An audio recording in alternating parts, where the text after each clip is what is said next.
আজকের দিনটা অত্যন্ত মহত্বপূর্ণ দিন। আমার আগে যারা বক্তব্য রেখেছেন ওনারা এই বিষয়ে বলেছেন। ইন্টারন্যাশনাল মাদার্স ডে, ফ্লোরেন্স নাইটিঙ্গেলের কে আজকে সবাই স্মরণ করে। এই দিনটি তো আমরা সবাই জানি। আজকের দিনে আমি এখানে কবিতা ব্যানার্জিকে আমি স্মরণ করছি। আমি কয়েকবার এখানে এসেছি।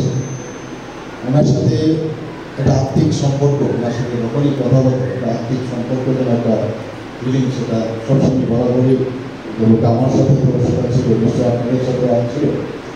মাতৃস্বরূপ একটা চেহারা, এই মাদার্স ইন্টারন্যাশনাল মাদার্স ডে ওনাকে সত্যি আজকে প্রকৃত অর্থেই আজকে এই দিনটি আপনারা বেছে নিয়েছেন। এর জন্য আপনাদেরকে অবশ্যই ধন্যবাদ দিতে চাই। মানবতার সবচেয়ে বড় দৃষ্টান্ত হচ্ছে রক্তদান। এর থেকে বড় আর কিছু হতেই পারে না। আর ভগবান ওইরকম যে সব কিছু তুমি আবিষ্কার করতে পারবে, কিন্তু আমার কাছে ট্রেজার আমার হাতে থাকে, মানে সব তোমাকে দেবো না, আমাকে স্মরণ করার জন্য যে আমরা সবাই আমরা আলাদা কেউ না, তার জন্য ওই রক্তটা আপনার হাতে রেখে দিয়েছে। আর আমরা জানি যে প্রতিটা যে ভগবান প্রতিটি মানুষের মধ্যে বিদ্যমান। আমরা অনেক সময় বিদ্বেষ, হানাহানি এসব নিয়ে থাকি। গার্হস্থ্য সমস্যা, পারিবারিক সমস্যা, বাড়ির সীমানা নিয়ে সমস্যা, আর তো রাজনীতিক থেকে আরম্ভ করে সব জায়গায় সমস্যা। কিন্তু এই সমস্যা যখন দেখা যায় যে রক্তের যখন সমস্যা হয়, তখন স্মরণ করিয়ে দেয় যে আমরা কোন দিকে আমরা যাচ্ছি। সমাজ পরিবর্তনের কথা আমরা বলি, যাতে আমরা একজন আরেকজনকে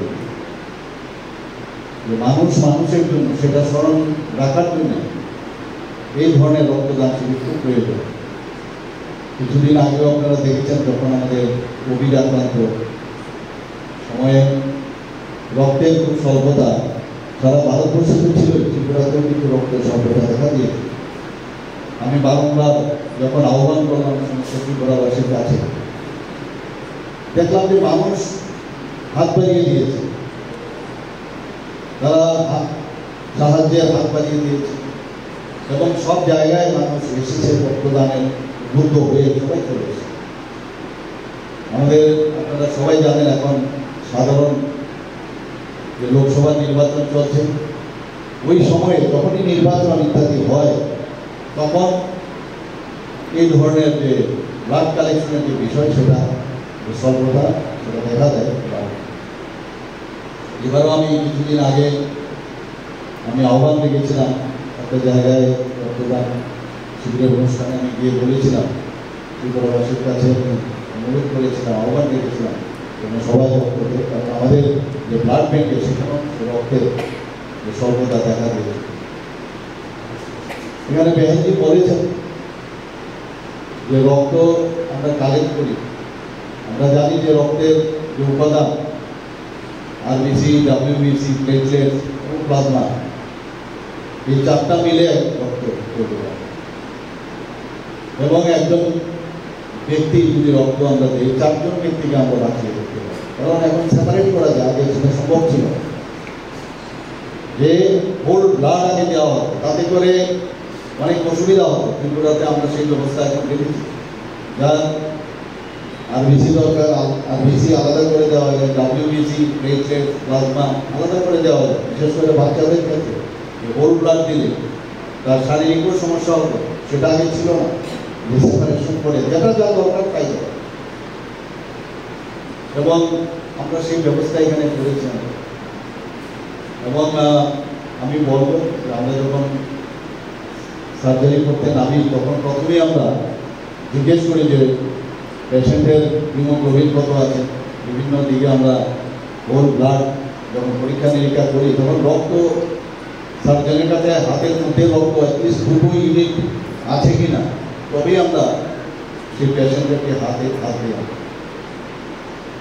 আমরা জানি নিয়মিত যারা ক্যান্সার পেশেন্ট, যারা এনিমিক পেশেন্ট বা দুর্ঘটনার সময় যখন রক্তক্ষরণ হয়, আমাদের সিজারিয়ান সেকশনেও রক্তের প্রয়োজন হয়, বিভিন্ন সময় রক্তের প্রয়োজন হয়, হিমোফিলিয়া পেশেন্টের রক্তের প্রয়োজন। তো সেই জায়গার মধ্যে আমাদের রক্ত আমাদের সবসময় হাতের কাছে থাকতে হবে, ব্লাড ব্যাঙ্কে থাকতে হবে। এবং আমরা জানি যে 1% যে পপুলেশনের 1% রক্ত আমাদের ব্লাড ব্যাঙ্কে থাকতে হবে। যদি ত্রিপুরাতে 40 লক্ষ লোকের বাস হয়, তাহলে এখানে 1% হলে আমাদের যে 40,000 ইউনিট ব্লাড আমাদের প্রয়োজন। একটা ইউনিটে 250 থেকে 300 ml সেই ব্লাডের প্রয়োজন। তো সেইভাবে আমরা এখন একটু থামছি, আমি যেটা বলছি। আর এই নির্বাচনে একটা সমস্যা, বারবার আমরা দেখছি এই যে যখনই নির্বাচন হয় এই ধরনের মাল্টিপল টাইমে মাল্টিপল যে নির্বাচন, তাতে করে কারণ রক্ত আপনি কিন্তু সারা জীবনের জন্য আপনি ব্লাড ব্যাঙ্কে রাখতে হবে, তার একটা নির্দিষ্ট সময় আছে, রক্ত নষ্ট হয়ে যায়, এটাকে স্টোর করে রাখা যাবে না।